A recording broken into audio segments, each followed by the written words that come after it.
प्यारे बच्चों, इस वीडियो में हम 9वीं कक्षा की प्रश्नावली 2.4 का 5वां सवाल देखेंगे। 5वें सवाल में पहले 4 सवाल की अपेक्षा कुछ समस्याएं आई हैं बच्चों को, तो इसको देख लेते हैं एक बार जल्दी से।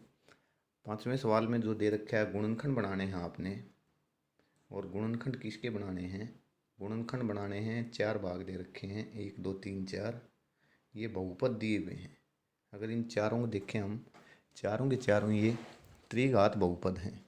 इन त्रिघात बहुपद के गुणनखंड बनाने हैं। अभी तक जो पहले सवाल हमने किए हैं 4, उनके सभी भागों में द्विघात बहुपद के गुणनखंड बनाए हैं। उसमें कोई भी विधि आपने लगा दी, चाहे मध्यपद विस्तार से बनाए हों या पूर्ण वर्ग बनाने की विधि हो, बहुत आसान आपको लगी। ये 5वां सवाल भी बिल्कुल उन जैसा ही आसान है, ज़्यादा घबराने की ज़रूरत नहीं है। एक बार 5वां सवाल करने से पहले कुछ महत्वपूर्ण बातें हैं, उनके ऊपर देख लेते हैं, ध्यान दे लेते हैं एक बार। ये यहाँ पर लिख दिया है। सबसे पहली, क्योंकि सभी बहुपद चारों के चारों ये त्रिघात बहुपद हैं जिनकी शक्ति 3 है। जैसे पहले को देखें, x की 3 घटा 2x² घटा x जमा 2। दूसरा x की 3 माइनस 3x² घटा 9x घटा 5। तो जो बहुपद दे रखा है उसको यदि सरल रूप में लिखें, सभी सरल रूप में लिखे हुए हैं, तो जो सबसे पहले वाला पद है, यानी जिस पद की घात सबसे बड़ी है, वो पूरे बहुपद की घात कहलाती है। जैसे पहले में यहाँ ये सर्कल कर दिया मैंने, घात 3 है, शक्ति 3 है, तो इस पहले वाले जो बहुपद है, इस पूरे बहुपद की शक्ति 3 है। तो ऐसे बहुपद जिनकी 3 घात हो, उनके 3 शून्यक बनेंगे। और जिनके लिए 3 गुणनखंड बनाए जाएंगे। 3 गुणनखंड होंगे, प्रत्येक गुणनखंड को हम बराबर 0 के रखेंगे और हमारे पास शून्यक आ जाएंगे। अब थोड़ा सा शून्यक होते क्या हैं, इसके ऊपर ध्यान दें। शून्यक ऐसे मान हैं चर के। एक बहुपद में जो चर है, जैसे इन सभी बहुपद में पहले 3 में चर क्या है, x, और जो अंतिम है उसमें y चर है। तो चर के ऐसे मान जो बहुपद में रख दिए जाएं तो पूरा पूरा बहुपद शून्य हो जाए, वो शून्य कहलाते हैं। अब इस त्रिघात बहुपद में जो शून्यक हमने ज्ञात करने हैं 3, उनमें से पहले वाला प्रथम जो शून्यक है उसे हिट एंड ट्रायल मेथड से हम ज्ञात करेंगे। और जो शून्यक आ जाएगा उसकी सहायता से हम क्या कर सकते हैं, उसका गुणनखंड बना देंगे। पहले शून्यक देखते हैं, फिर गुणनखंड बनाना तो आसान है, वो बताऊंगा इसी में वीडियो में मैं आपको। तो उसके बाद जब हमारे पास एक गुणनखंड आ गया, उस गुणनखंड के द्वारा हम जो बहुपद है उस बहुपद को भाग करेंगे और हमारे पास एक द्विघात बहुपद आ जाएगा। जब हम भाग देंगे उस गुणनखंड के द्वारा जो हमने शून्यक की सहायता से ज्ञात किया है, तो भागफल हमारे पास द्विघात बहुपद आएगा। उस द्विघात बहुपद से हम आसानी से, जैसे पहले सवालों में हमने किए हैं, अन्य 2 गुणनखंड और बना देंगे। अब जैसे अभी मैं आपको कह रहा था कि शून्यक कैसे बनाए जाएंगे, नहीं, शून्यक से गुणनखंड कैसे बनाए जाएंगे, वो ध्यान दे लेते हैं। यदि किसी बहुपद का शून्यक 1 है तो हम इसको लिखते हैं x बराबर 1, यानी x की जगह 1 रखने पर बहुपद का मान क्या हो जाएगा, शून्य हो जाएगा। तो हम इस 1 को जो बराबर से दाएं तरफ है, इसको बाएं तरफ लेके जाएंगे। जब बाएं तरफ ले जाएंगे, यहाँ ये प्लस का था, उधर जाके माइनस का हो जाएगा, तो x-1 बन जाएगा। और जो x-1 है वो एक गुणनखंड होगा। इसी प्रकार से ये साइन इसी प्रकार से का है।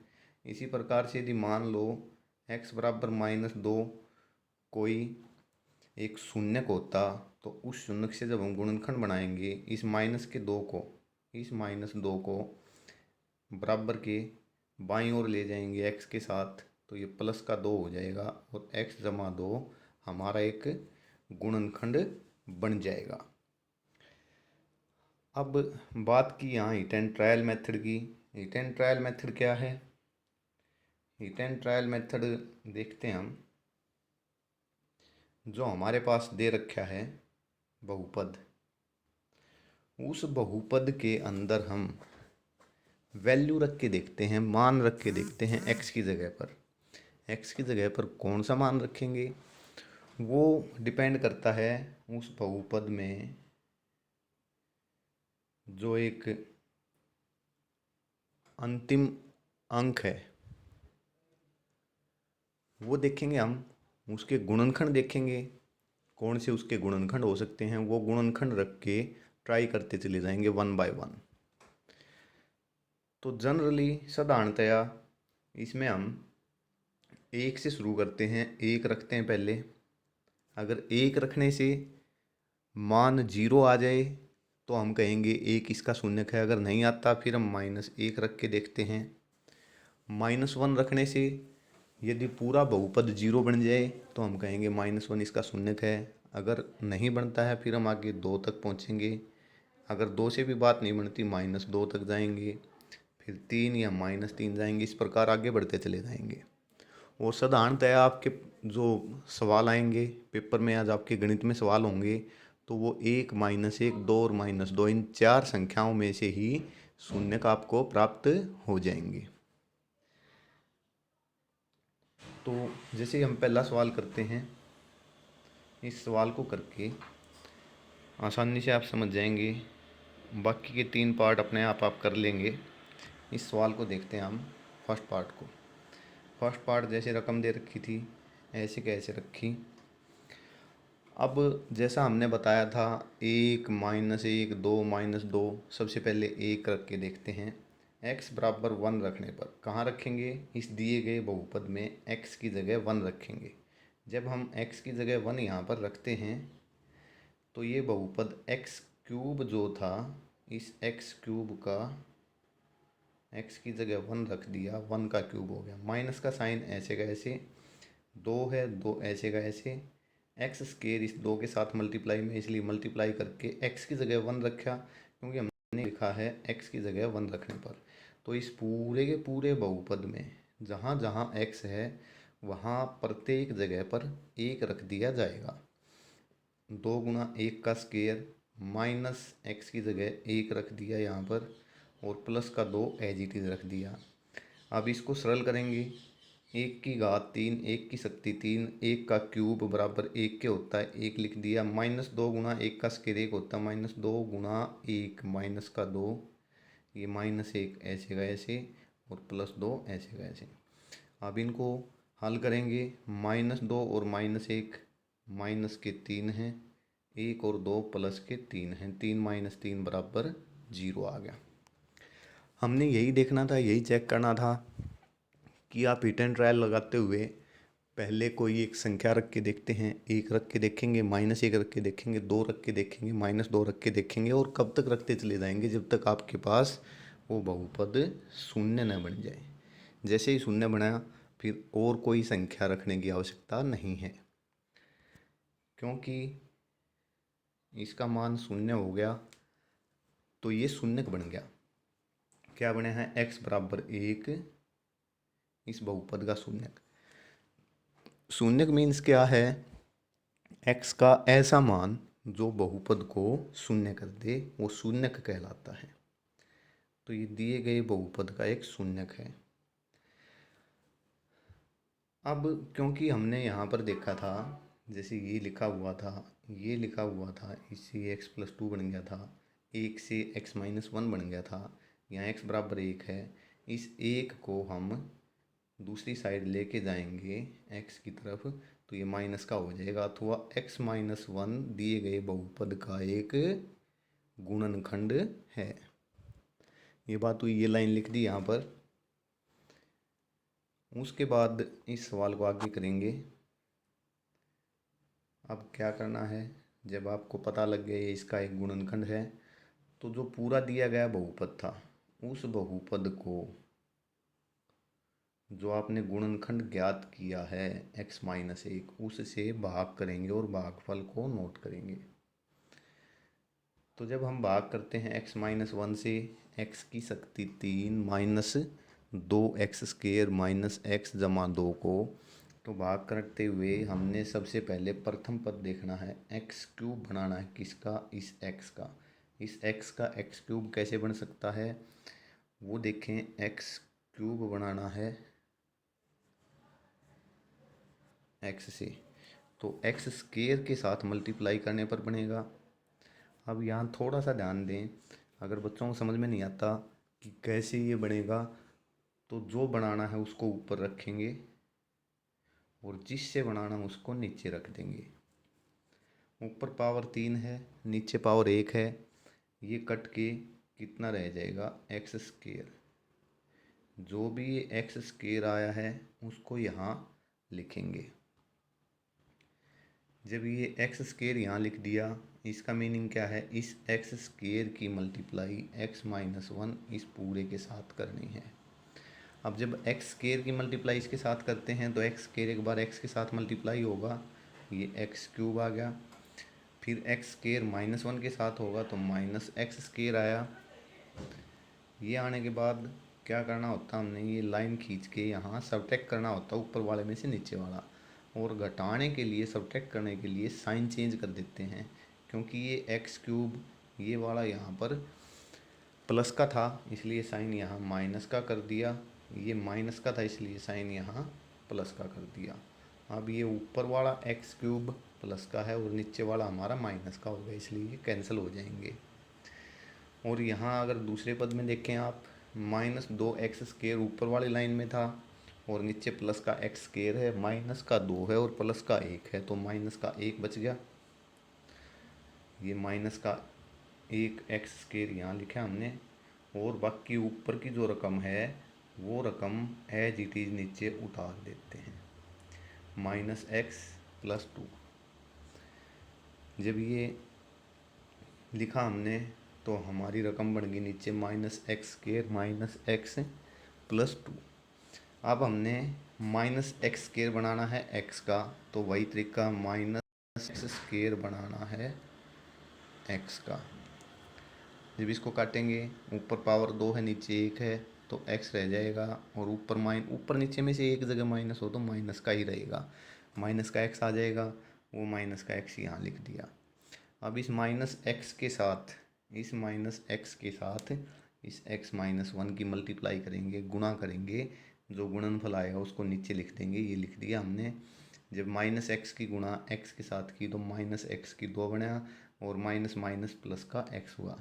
इसके साइन चेंज किए हमने, -x² को प्लस का किया और +x को माइनस का किया, ये दोनों कैंसिल हो गए। अब यहाँ एक माइनस का ऊपर है और एक माइनस का ये नीचे वाला है, ये वाला, ये माइनस का 1x और माइनस का 1x दोनों मिलके माइनस के 2x बन गई, नीचे लिख दिया हमने, और +2 ऐसे का ऐसे नीचे ले लिया।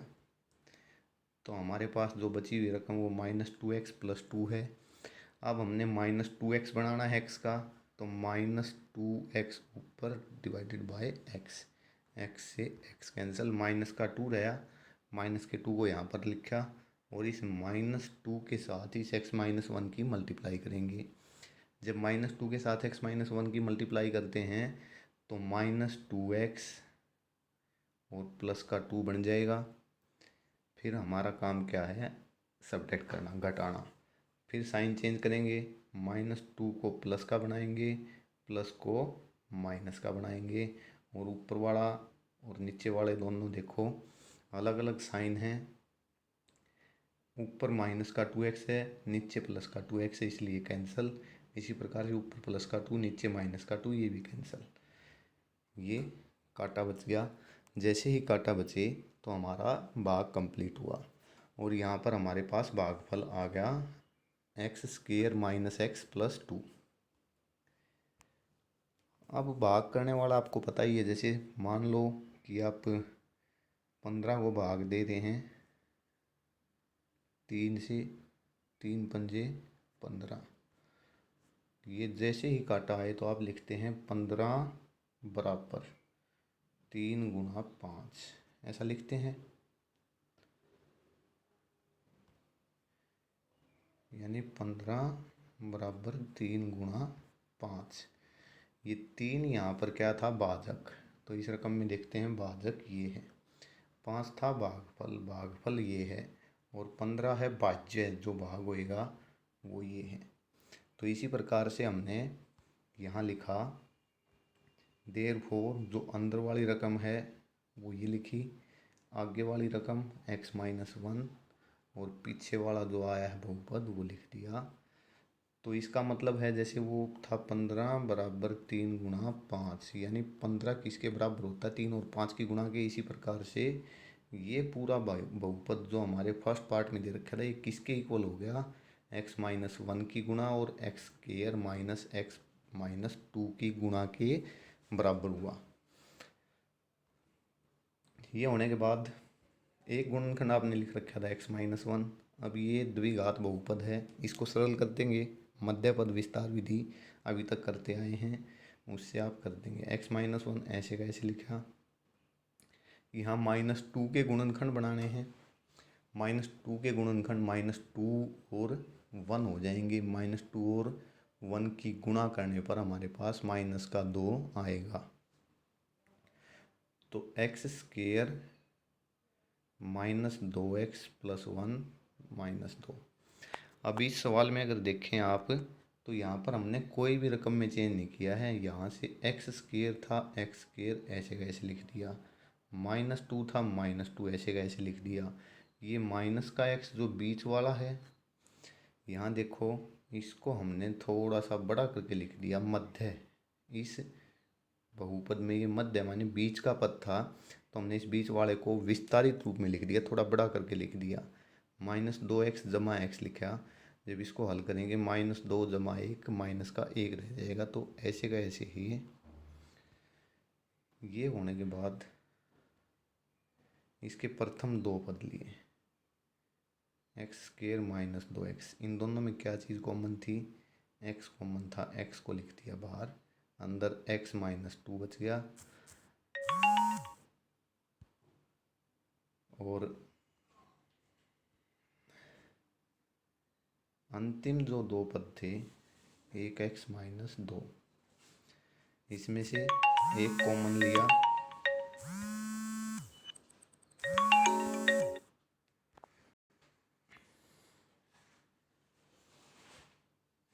एक कॉमन लेने के बाद यहाँ भी x-2 रहा। अब ये दो अलग अलग टर्म हैं, इसमें x-2 यहाँ भी है, x-2 यहाँ भी है। इस x-2 को हम ले देंगे बाहर। x-2 को जैसे ही हमने बाहर कॉमन लिया, x-1 पहले था, x-2 ये ले दिया, अंदर अपना बच गया x+1, और ये हमारे वांछित गुणनखंड हो गए जो हमें चाहिए थे।